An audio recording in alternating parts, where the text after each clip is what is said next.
Cinema Workshop is Rowan's film production club.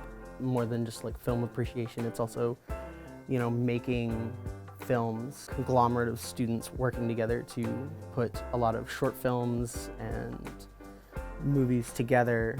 Writer's Room is for people to work on their writing skills when it comes to screenwriting. CW kind of gave me a lot of those skills that you need as an RTF student early on.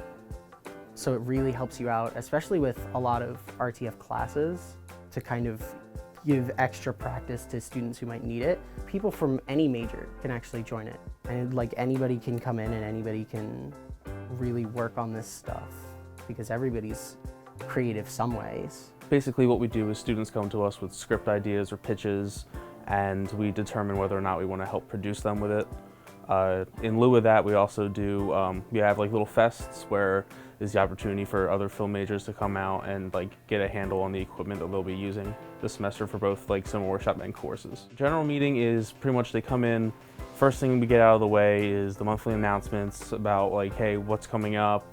We're going to be doing this at this weekend for this fest, whether it be Scene Fest, 48-hour fest, or whatever. We get that out of the way. Then most nights we try to have a game, a member bonding game where everyone can partake, whether it be they have 5 minutes to come up with a comedy film pitch and they kind of act it out in front of us. You don't have to be a film major. If you just love making movies, doing something like that, it's a great experience for everyone.